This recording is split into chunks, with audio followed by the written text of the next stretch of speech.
ನಮಸ್ಕಾರ ಸ್ನೇಹಿತರೆ, P B ಮೀಡಿಯಾಗೆ ಸ್ವಾಗತ ಸುಸ್ವಾಗತ. ಸ್ನೇಹಿತರೆ, ನೀವಿನ್ನೂ ನಮ್ಮ ಚಾನಲ್ನ ಸಬ್ಸ್ಕ್ರೈಬ್ ಮಾಡ್ಕೊಂಡಿಲ್ಲ ಅಂದರೆ ಈಗಲೇ ಸಬ್ಸ್ಕ್ರೈಬ್ ಮಾಡ್ಕೊಳ್ಳಿ ಮತ್ತು ಪಕ್ಕದಲ್ಲಿರೋ ಬೆಲ್ಲೈಕನ್ನ ಕ್ಲಿಕ್ ಮಾಡಿ ನೋಟಿಫಿಕೇಷನ್ ಆಲ್ ಆನ್ ಮಾಡಿ. ಸ್ನೇಹಿತರೆ, ವಿಡಿಯೋನ ಆದಷ್ಟು ಕೊನೆ ತನಕ ನೋಡೋದ್ರಿಂದ ಹೆಚ್ಚಿನ ಮಾಹಿತಿಗಳನ್ನು ತಿಳ್ಕೊಳ್ತಾ ಹೋಗ್ತೀರಾ. ಸ್ನೇಹಿತರೆ, ಇವತ್ತಿನ ಒಂದು ವಿಡಿಯೋದಲ್ಲಿ ಏನಂದರೆ, ಭಾರತೀಯ ಕರಾವಳಿ ಕಾವಲು ಪಡೆಯಲ್ಲಿ ಅಗತ್ಯವಿರುವ ನಾವಿಕ್ ಹುದ್ದೆಗಳ ಭರ್ತಿಗೆ ಅರ್ಹ ಹಾಗೂ ಅಸತ್ತ ಅಭ್ಯರ್ಥಿಗಳಿಂದ ಅರ್ಜಿಗಳನ್ನು ಆಹ್ವಾನಿಸಲಾಗಿದೆ. ಸ್ನೇಹಿತರೆ, ಹುದ್ದೆಗಳ ಭರ್ತಿಗೆ ಸಂಬಂಧಿಸಿದಂತೆ ಹುದ್ದೆಗಳ ಸಂಖ್ಯೆ ಎಷ್ಟಿರುತ್ತೆ, ಕರ್ತವ್ಯ ಸ್ಥಳ ಯಾವುದು, ಶೈಕ್ಷಣಿಕ ಅರ್ಹತೆ ಏನು, ವಯೋಮಿತಿ ಎಷ್ಟಿರಬೇಕು, ಅರ್ಜಿ ಸಲ್ಲಿಕೆ ವಿಧಾನ ಹೇಗೆ ಮಾಡೋದು ಅನ್ನೋದ್ರ ಬಗ್ಗೆ ಈ ವಿಡಿಯೋದಲ್ಲಿ ತಿಳ್ಕೊಳ್ತಾ ಹೋಗ್ತೀರಾ. ಸ್ನೇಹಿತರೆ, ಇನ್ನು ಹುದ್ದೆಗಳ ವಿವರವನ್ನು ನೋಡ್ತಾ ಹೋಗೋದಾದರೆ, ನಾವಿಕ್ ಹುದ್ದೆಗಳು ಖಾಲಿ ಇದೆ. ಸ್ನೇಹಿತರೆ, ಇನ್ನು ಕರ್ತವ್ಯ ಸ್ಥಳವನ್ನು ನೋಡ್ತಾ ಹೋಗೋದಾದರೆ, ಹುದ್ದೆಗಳಲ್ಲಿ ಆಯ್ಕೆಯಾಗುವ ಅರ್ಹ ಅಭ್ಯರ್ಥಿಗಳು ಭಾರತದೆಲ್ಲೆಡೆ ಕರ್ತವ್ಯವನ್ನು ನಿರ್ವಹಿಸಬೇಕಾಗಿರುತ್ತೆ. ಸ್ನೇಹಿತರೆ, ಇನ್ನು ಖಾಲಿ ಇರುವ ಒಟ್ಟು ಹುದ್ದೆಗಳ ಸಂಖ್ಯೆಯನ್ನು ನೋಡ್ತಾ ಹೋಗೋದಾದರೆ, ಒಟ್ಟು 260 ಹುದ್ದೆಗಳ ಭರ್ತಿಗೆ ಅರ್ಜಿಗಳನ್ನು ಆಹ್ವಾನಿಸಲಾಗಿದೆ. ಸ್ನೇಹಿತರೆ,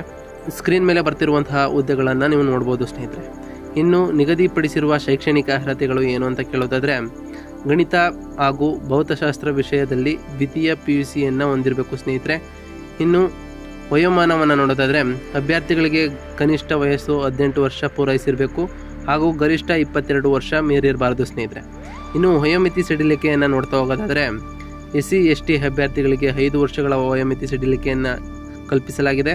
ಇನ್ನು OBC ಅಭ್ಯರ್ಥಿಗಳಿಗೆ 3 ವರ್ಷಗಳ ವಯೋಮಿತಿಯನ್ನು ಕಲ್ಪಿಸಲಾಗಿದೆ. ಸ್ನೇಹಿತರೆ, ಇನ್ನು ವೇತನ ಶ್ರೇಣಿಯನ್ನು ನೋಡ್ತಾ ಹೋಗೋದಾದರೆ, ಹುದ್ದೆಗಳಿಗೆ ಆಯ್ಕೆಯಾದ ಅಭ್ಯರ್ಥಿಗಳಿಗೆ ಮಾಸಿಕವಾಗಿ 21,700 ವೇತನವನ್ನು ನೀಡಲಾಗುತ್ತೆ. ಸ್ನೇಹಿತರೆ, ಇನ್ನು ಆಯ್ಕೆ ವಿಧಾನ ಹೇಗೆ ಇರುತ್ತೆ ಅಂತ ಕೇಳೋದಾದರೆ, ಕಂಪ್ಯೂಟರ್ ಆಧಾರಿತ ಪರೀಕ್ಷೆ, ದೈಹಿಕ ಸಾಮರ್ಥ್ಯ ಪರೀಕ್ಷೆ, ದಾಖಲೆಗಳ ಪರೀಕ್ಷೆ ಹಾಗೂ ವೈದ್ಯಕೀಯ ಪರೀಕ್ಷೆಯನ್ನು ನಡೆಸಿ ಇಲ್ಲಿ ಅಭ್ಯರ್ಥಿಗಳನ್ನು ಆಯ್ಕೆ ಮಾಡಲಾಗುತ್ತೆ. ಸ್ನೇಹಿತರೆ, ಇನ್ನು ಅರ್ಜಿ ಸಲ್ಲಿಸುವ ವಿಧಾನವನ್ನು ನೋಡ್ತಾ ಹೋಗೋದಾದರೆ, ಅಭ್ಯರ್ಥಿಗಳು ಈ ಹುದ್ದೆಗೆ ಆನ್ಲೈನ್ ಮೂಲಕ ಅರ್ಜಿಯನ್ನು ಸಲ್ಲಿಸಬಹುದಾಗಿದ್ದು, ನಮ್ಮ ಡಿಸ್ಕ್ರಿಪ್ಷನಲ್ಲಿ ಮತ್ತು ಸ್ಕ್ರೀನ್ ಮೇಲೆ ಬರ್ತಿರುವಂತಹ ಅಫಿಷಿಯಲ್ ವೆಬ್ಸೈಟನ್ನು ಕ್ಲಿಕ್ ಮಾಡಿ ನೀವು ಅರ್ಜಿಯನ್ನು ಸಲ್ಲಿಸಬಹುದು. ಸ್ನೇಹಿತರೆ, ಇನ್ನು ಅರ್ಜಿ ಶುಲ್ಕದ ವಿವರಗಳನ್ನು ನೋಡ್ತಾ ಹೋಗೋದಾದರೆ, SC ST ಅಭ್ಯರ್ಥಿಗಳಿಗೆ ಯಾವುದೇ ಅರ್ಜಿ ಶುಲ್ಕವಿರೋದಿಲ್ಲ. ಸ್ನೇಹಿತರೆ, ಇನ್ನು ಉಳಿದ ಅಭ್ಯರ್ಥಿಗಳಿಗೆ Rs. 300 ಅರ್ಜಿ ಶುಲ್ಕವಿರುತ್ತೆ. ಸ್ನೇಹಿತರೆ, ಇನ್ನು ಶುಲ್ಕ ಪಾವತಿಸುವ ವಿಧಾನವನ್ನು ನೋಡ್ತಾ ಹೋಗೋದಾದರೆ, ಅಭ್ಯರ್ಥಿಗಳು ಆನ್ಲೈನ್ನಲ್ಲಿ debit card, credit card, net banking ಮೂಲಕ ಶುಲ್ಕವನ್ನು ಪಾವತಿಸಬಹುದು. ಸ್ನೇಹಿತರೆ,